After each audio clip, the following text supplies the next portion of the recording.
5ই আগস্টেও প্রমাণিত। 5ই আগস্টে প্রমাণিত। তিনি যেভাবে পালালেন সেভাবে সেটাও সে পালায়নি। উনি পালাননি আপনার মতে? না, উনি পালাননি। দেশে ফিরে বিচারের মুখোমুখি হতে চান শেখ হাসিনা। আগামী 6 মাসের মধ্যে শেখ হাসিনা দেশে ফিরবে বলছেন অনেকেই। অনেক কথা বলেছেন শেখ হাসিনা। এখন শেখ হাসিনা এইসব কথা কি টাকার অভাবে বিদেশে পালাতে না পেরে দেশে আটকা পড়া নেতাকর্মীদের চাঙ্গা রাখতে বলেছেন, নাকি সত্যি দেশে ফিরে বিচারের মুখোমুখি হতে চান তিনি? প্রথমত হলো যে শেখ হাসিনাকে আমরা রাজপথে চিনি, বিভিন্ন সময় তাকে দেখেছি, তিনি অত্যন্ত জেদি, ভীষণ রকম রাগী, জেদি। 2 নম্বর হলো খুবই প্রতিশোধ পরায়ণা। 3 নম্বর হলো যে সাহসী। আচ্ছা। এবং তার সাহস বিভিন্ন সময় এটা প্রমাণিত। আমি দক্ষিণাঞ্চলের মানুষ। 5ই আগস্টেও প্রমাণিত। 5ই আগস্টে প্রমাণিত। তিনি যেভাবে পালালেন সেভাবে সেটাও সে পালায়নি।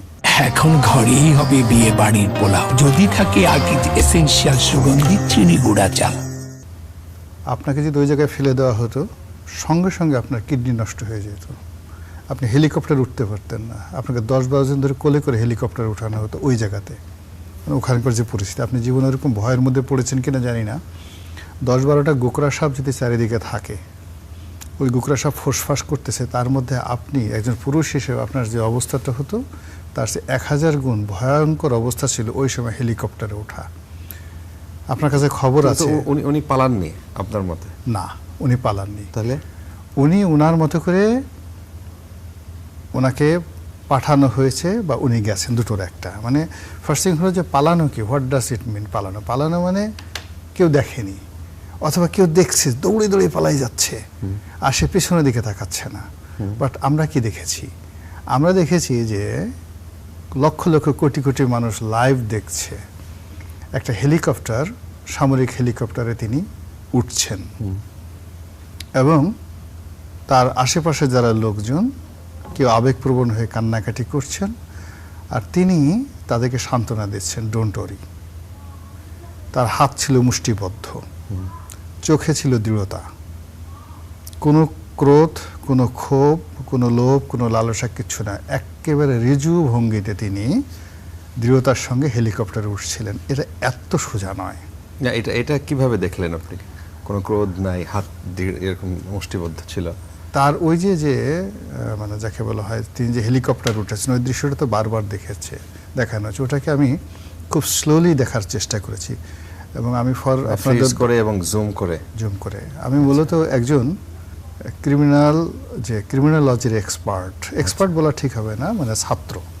আমি অপরাধ বিজ্ঞানের একজন ছাত্র, যেহেতু আইন পড়েছি, আইনশাস্ত্র পড়েছি।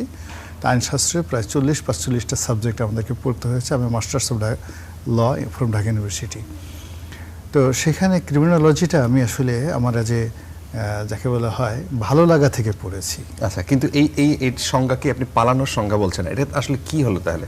সেখানে হাজার তখন আমরা দেখলাম যে মিডিয়াতে হাজার হাজার মানুষ ঢাকার দিকে ঢুকছে, গণভবনের দিকে যাচ্ছে। ইনি যেভাবেই হোক, ইন্টেলিজেন্সের মাধ্যমে হোক, যেভাবেই হোক, তাকে কেউ বুঝিয়েছেন যে আপনাকে এখন চলে যেতে হবে এবং আর কোনো উপায় নাই। ব্যাপারটা তো এরকম মনে হচ্ছে। হ্যাঁ, আপনি মনে করতে পারেন সেরকম। আমাদের যুদ্ধের যে পলিসি, আপনি যদি সানঝুর বই পড়েন, মাস্টার সানঝু, কিংবা আপনি যদি শের শাহের ইতিহাস পড়েন, ইভেন আপনি যদি নেপোলিয়ন বোনাপার্টের ইতিহাস পড়েন, তাহলে আপনি দেখবেন যে কখনো কখনো পালানো বলেন, পশ্চাৎপসরণ বলেন, কৌশলে অবস্থান থেকে সরে যাওয়া বলেন, এটা যুদ্ধের একটা অন্যতম কৌশল।